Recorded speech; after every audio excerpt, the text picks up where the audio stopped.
Un petit tour dans notre communauté de communes côté Landes. Saint-Loup-Bouët. Là aussi fut une bastide au XIIIe siècle, organisée autour d'une abbaye bénédictine établie 3 siècles auparavant, à l'extrémité d'un promontoire. En contrebas, aujourd'hui, s'étend un cimetière. Le jour où je me trouve là, je n'ai croisé qu'une seule personne sortant de l'église abbatiale. Une seule personne. Village désert. L'impression d'une catastrophe dont je n'aurais rien su. Je suis passé sous la tour Maubourguet, j'ai emprunté la Grand-Rue, croisé l'hôtel du baron de Noguès, l'actuelle mairie, roulé dans une rue plus étroite, aux volets fermés, rideaux tirés, ignorant alors, je l'ai vérifié plus tard, les bribes de l'histoire locale enfouies très loin dans les événements. 1443 est l'assemblée des États généraux des villages du Tursan ralliés à la couronne. Septembre 1569 et les ravages des troupes huguenotes pendant les guerres de religion.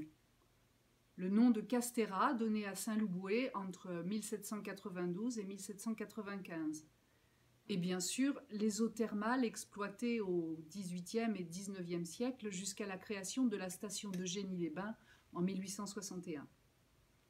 Sur les murs extérieurs de l'église, je découvre des graffitis très anciens, d'autres traces, comme celles que Brassailles immortalisa jadis sur les murs de ce Paris qui n'existe plus et qui disent toute une cosmogonie capable de relier les temps, les mythologies, les affres, les terreurs, toutes les fantasmagories.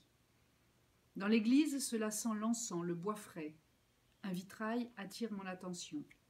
Saint-Michel terrasse le mal. Il date de 1954. Roulant maintenant vers Vielle-Tursan, je découvre un panorama exceptionnel où les Pyrénées paradent dans la belle clarté automnale.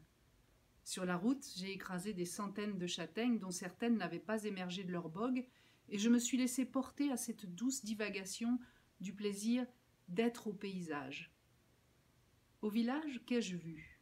Des arènes, toujours, avec géranium, buvette, guichet, glycine.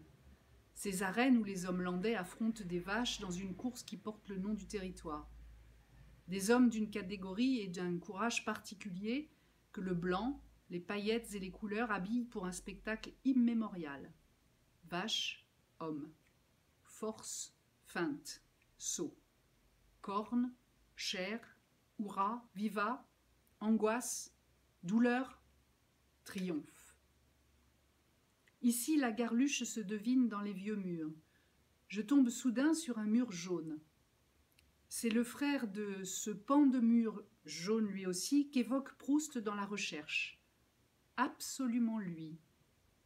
Alors, le roman du Tursan se nourrit considérablement d'un seul coup de pinceau du jaune dans le paysage, et je souris à sa lumière, à ces vignes qu'il faut mériter au détour d'un coteau, d'un virage, derrière une haie, là-bas. Elles apparaissent parfois, souples liserées d'un vert soutenu, comme les motifs de ces pierres de rêve chinoises. Une balade dans les Landes proposée par Serge Héroldi. De ci, de là, il a récolté des impressions, des paysages, et il nous a offert ce recueil qui est fort bien écrit et tout à fait intéressant.